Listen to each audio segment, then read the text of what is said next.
मेरे चामराजपेट हल्के के अंदर आशा कार्यकर्ता जो है बहुत जज्बे से काम कर रहे हैं। यानी उनका जो काम जो है उनकी जान की ना परवाह करते हुए यानी घर घर जाके ये जो कोविड के अंदर जो अवेयरनेस लाना वो काम वो लोग कर रहे हैं। यानी जान की ना परवाह करते हुए, उनके बच्चों की ना परवाह करते हुए, और उनकी सैलरी आके खाली 4,000 रुपये सैलरी है। इंसेंटिव करके 2,000 रुपये आता है, 6,000 रुपये सैलरी, और कम से कम 12 से 13 घंटा ये लोग काम कर रहे हैं। घर बार, बच्चे, बीवी, बच्चे सब छोड़ के, घर बार छोड़ के। ये 6,000 के अंदर क्या होने वाला है? मैं सरकार से मेरी आजीजाना गुजारिश है, ये दिन रात मेहनत कर रहे हैं, जान की ये परवाह नहीं कर रहे। उनको थोड़ा मेहरबानी करके आप सैलरी बढ़ा के देकर रिक्वेस्ट, इनका काम देखकर, इनका जो जान की परवाह न करते हुए जो आवाम के अंदर जो अवेयरनेस ला रहे हैं, इनका काम देखते हुए मैं, अल्ताफ़ भाई, हमारे लीडर तमाम ये सोच के उनको एक रेशन किट दे के उनके साथ में एक 5,000 रुपये हमारी तरफ से देना करके। आज 5,000 में कुछ होता नहीं, 5,000 रुपये क्यों दे रहे? उनको एक ताकत भरने के लिए, एक भाई इज्जत अजवाई बोलते हैं, एक हिम्मत भरने के लिए। भाई हमारे काम के लिए कोई तो आइडेंटिफाई किया, हमारे काम को कोई रिकग्नाइज किया, यानी एक ताकत भरने जैसा होता। उस वजह से उनको आज एक 5,000 दे के एक रेशन किट दिए। उसके साथ साथ में हमारे सेल्फ डिफेंस वाले आप देखे होंगे, उनका भी बहुत मेहनत है। वो लोग भी, उनकी भी जान की परवाह नहीं करते हुए ये लोग क्या करते हैं। अभी जैसा कि हमारा जे नगर स्टेशन है, जैसा चामराजपेट स्टेशन है, जैसा सिटी मार्केट स्टेशन जमता है, उन लोगों को कुछ भी प्रॉब्लम होगा तो उन लोग को यूज़ करते हैं। और अभी ये गर्मी का महीना देखे होंगे, गर्मी के महीने के अंदर खासकर ज़्यादातर उसके अंदर मुसलमान ही है सेल्फ डिफेंस के अंदर। और रोज़े की हालत के अंदर ये धूप के अंदर खड़ के काम करना यानी मुमकिन काम नहीं है, नामुमकिन काम है। नामुमकिन काम वो लोग कर रहे हैं, जो नहीं होने का काम वो कर रहे हैं। उनका भी आके उनको सैलरी नहीं है, डेली वेजेस है। डेली वेजेस मतलब 375 रुपीज़ देते। 375 रुपीज़ आप महीने का भी हिसाब डाल लो तो 10,000 भी नहीं होता। आज 10,000 में कुछ हो तो सकता है गुजरात? नहीं हो सकता। फिर भी ये लोग खिदमत क्यों कर रहे हैं? एक आखिरत की पूंजी कमाने के लिए, एक आवाम के हमको खिदमत का मौका मिला करके खिदमत के लिए वो खिदमत कर रहे हैं। उनको भी वो एक 60 जन थे, आशा कार्यकर्ता 50 पर 1 जन थे। उनको भी एक रेशन किट का इंतज़ाम करा के उनको भी 5-5 हज़ार रुपये उनको भी हमारे तरफ से कैश दिया गया। उसके साथ में ये लोग वैक्सीन नहीं लिए थे आवाम के बीच में। ये लोग आज वैक्सीन लेना बहुत ज़रूरी है, वैक्सीन नहीं लिए थे। अभी ये लोग जाके लाइन में खड़ के वैक्सीन लेना उन लोग को तकलीफ़ होती है। तो इसके लिए मैं हेल्थ डिपार्टमेंट से बात करके उनको एक जगह इकट्ठा करके एक जगह वैक्सीन देना करके ये 60 आदमी लोग को भी आज वैक्सीन दिलाया। आज वैक्सीन मेरी आवाम से दोबारा मैं आज भी आपसे आजीजाना गुजारिश कर रहा हूँ, हाथ जोड़ के आजीजाना गुजारिश कर ले रहा हूँ, वैक्सीन कट्टाया ज़रूरी है। ये कोई दूसरे अफवाह में नहीं जाए आप। ये कोई अफवाह उठा दिया कि भाई वैक्सीन लेने से 2-3 महीने के अंदर साइड इफेक्ट्स है, फलाना हो जाएगा, टिंगा हो जाएगा, कुछ नहीं होएगा।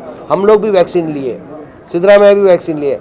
वैक्सीन से क्या है, कोरोना आता नहीं करके नहीं, कोरोना आता है मगर 99% कोरोना नहीं आता है। 1% में भी 3% चांसेस है कोरोना आने का। तो वैक्सीन लेना बहुत ज़रूरी है। आपसे मेरी आजीजाना गुजारिश है, हर माँ बहन बुजुर्ग से मेरी आजीजाना गुजारिश, आप वैक्सीन कड्डाया, वैक्सीन कंपलसरी, आप वैक्सीन लेना ज़रूरी है, आप वैक्सीन लीजिए। नहीं, हम लोग हिम्मत हारने वाले में से नहीं है। जो लगातार हमारे पर हमला करे तो हमारे को जोश भरे जैसा होता है। क्या बोले? अभी हमारे ऑक्सीजन भरे जैसा होता है। अगर वो लोग हमला नहीं करे तो क्या होता है, हम लोग ढीला बैठ जाते हैं। हमको बॉडी को क्या हो गया, वो एडिक्ट हो गया बॉडी हमारा, हमको हमला करना। जब हमारी बैटरी चार्ज होती है, अगर वो लोग हमला नहीं करेंगे तो हम आपस में सुस्त होकर बैठे रहते हैं। वो लोग हमला करने से क्या करते हैं, हमारे को अलर्ट करते हैं और हमारी बैटरी चार्ज होती है। ये देखो भाई, मैं हर टाइम एक ही बात बोल रहा हूँ, जो लास्ट कोविड के अंदर इस बार कोई ऐसा प्रॉब्लम नहीं है। लास्ट कोविड के अंदर बहुत से प्रॉब्लम था। कोई पॉजिटिव पेशेंट का, कोई पेशेंट का पॉजिटिव आके कोई मरता तो उसकी बॉडी उनके फैमिली मेम्बर्स को नहीं देते थे, और उनके जितने भी फैमिली मेम्बर्स थे होम क्वारंटाइन करते थे। जो हमारे हिसाब से हमारी टीम, जो हम अल्ताफ़ भाई, हमारे मलिक भाई सब मिलके हम एक टीम बने थे। वो टीम के हिसाब से हमारा अयूब उसका लीड लेता था। जो हमारे साथ, जो मेरा भाई, पीए करके नहीं बोलता उसको, मेरा भाई मानता वो एक भाई के माफिक है। वो एक टीम बने थे, 20 जन का टीम। उसके अंदर हमारा विनायक है, बालन करके है, यानी सब मिला के एक 20 जन का टीम बने थे। जो भी कोविड पेशेंट में मरता है उनको लेके जाके उनको बॉडी हॉस्पिटल से लेके आना उनके हिसाब से, उनके धर्म के हिसाब से। हम कभी जात नहीं देखे, भैया क्या क्रिश्चियन है, क्या ये हिंदू है, ये मुसलमान है, ये सिख है करके। जो भी जाते थे बॉडी लेते थे, बाद में मालूम पड़ता था ये समाज का ये है करके। वो बॉडी को लेके हम उनके हिसाब के, उनके धर्म के हिसाब से उनका कार्य करके उनका करते। किसको जलाने का रहता था जलाते थे। अभी दफनाने को दे रहे हिंदू लोग को, वो 2020 के अंदर दफनाने को नहीं देते थे, मट्टी करने को नहीं देते थे उनको। जला खाली मुसलमान को एक ही परमिशन दिए थे, क्रिश्चियन को एक ही परमिशन दिए थे, माइनॉरिटी को दफन करने का परमिशन दिए थे। हिंदू लोग कोई भी जात का हिंदू मरे तो उसको जलाने का था, तो हम लोग लेके जाके उसको वो हिंदू धर्म के हिसाब से जो पूजा पाठ करना वो करके जलाने का कार्यक्रम हम करते थे। किधर गए थे वो टेम्पल लीडर, वो टेम्पल सूर्य किधर गया था, ये अभी रेणुकाचार्य किधर गए थे। एक बॉडी ऐसा उठा के किए दिखो, हम लोग 580 पर 6 बॉडी, उसके अंदर 180 पर एक हिंदू लोग की बॉडी। वो टाइम पे हमारे को चंद ने आके बोले, जमीर भाई आप इतना बड़ा रिस्क ले रहे, आप अल्ताफ भाई सब जिधर मिले उधर घुस जा रहे, आप ये क्या कर रहे हैं, आप जान का सोचो, आप जान की फिक्र करो, ये बहुत बड़ा कोरोना है, कोरोना की फिक्र करो, आप करो, बहुत बड़ी बीमारी है। तो उस टाइम एक बात बोला था मैं, दो भाई 100 साल में एक बार ऐसा मौका आता है।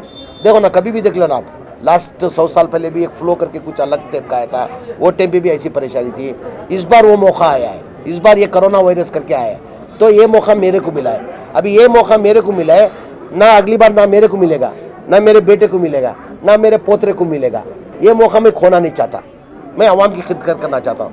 अगर मेरी खिदमत के अंदर मेरी चार गरीब लोग का फ़ायदा होता है, 4 जान में बचा सकता हूँ, मेरी जान कुर्बान करने के लिए मैं तैयार हूँ।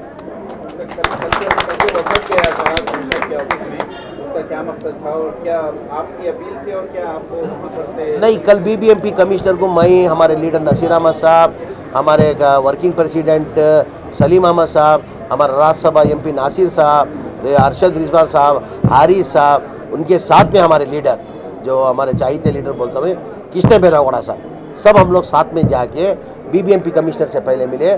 बीबीएमपी कमिश्नर से पहले मिलके हम पूछे, भाई ये 16 जन को जो काम से निकाला गया, इनका कुछ इन्वॉल्वमेंट है क्या? अगर इनका कुछ इन्वॉल्वमेंट है, हम उनका हम सपोर्ट नहीं करेंगे, हम आपके सपोर्ट में करेंगे, हमको जो सज़ा मांगता दे लो।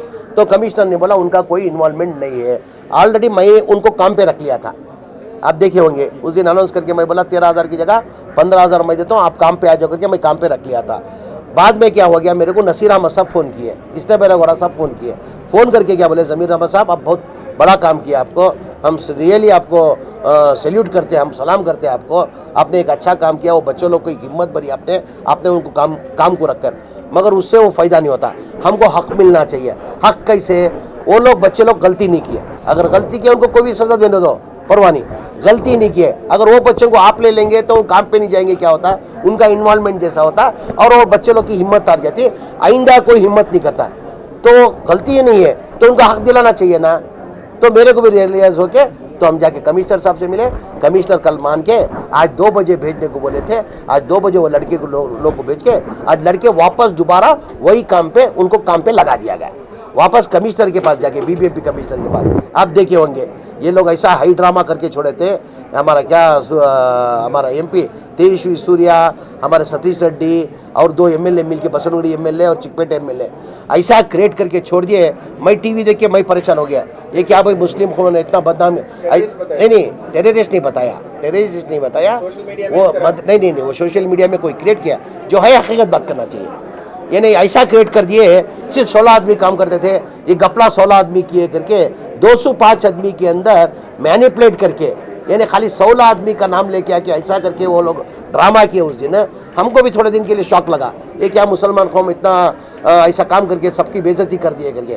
बाद में मालूम पड़ा कि 205 जन में से 16 जन का नाम निकाला गया, उसके अंदर एक कोई भी बेड अलॉटमेंट में नहीं है, कोई इंडेक्स में है, कोई हेल्पलाइन में है। एक ही मोहम्मद जैद करके वो एक बेड अलॉटमेंट में था। बेड अलॉटमेंट भी क्या, वो उसका फ़ोन रिसीव का काम, बेड अलॉटमेंट में फ़ोन रिसीव का, वो भी बेड अलॉटमेंट नहीं कर सकता था।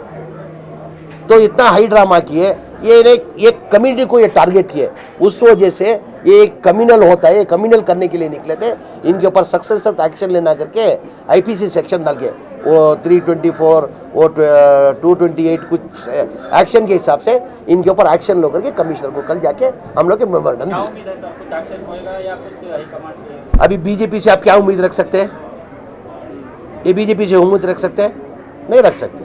हमारा काम हम किए, मगर पुलिस कमिश्नर से हमको एक भरोसा है, वो एक बहुत एक अलग किस्म का कमिश्नर है। वो नाहक नहीं करेगा, हकदार को हक दिलाएगा करके उम्मीद रखा मैं कभी से। सीएम डिफेंड कर रहे थे जैसे सूर्या जमीर अहमद का ऐसा नहीं कहना चाहिए था। साहब ये सीएम की आवाज़ नहीं है, ये सीएम को मैं अच्छी तरह जानता हूँ। He is a secular minded आदमी, वो right person in wrong party, right person in wrong party, वो सेक्युलर माइंडेड है। मैं सीएम को अच्छी तरह जानता हूँ, ये सीएम की आवाज़ नहीं। और सीएम को खुद मालूम है तेजस्वी सूर्य और 4 एमएलए मिलके गलती किए, ये गवर्नमेंट का नाम खराब करके लिए, एक समाज को टारगेट किए करके सीएम को भी मालूम था। और मैं जिस दिन मैं रिएक्ट किया उस दिन सीएम का रिएक्ट नहीं है, दूसरे दिन दोपहर में 2 बजे, यानी मैं बोलने के बाद 24 घंटे के अंदर सीएम रिएक्ट किए। क्या करके? तेजस्वी सूर्या बहुत अच्छा काम किया, ज़मीर ऐसा बात करना नहीं चाहिए था। वो सीएम की आवाज़ नहीं है, वो ये आरएसएस का प्रेशर की वजह से, हाई कमांड के प्रेशर की वजह से ये सीएम बोला गया है।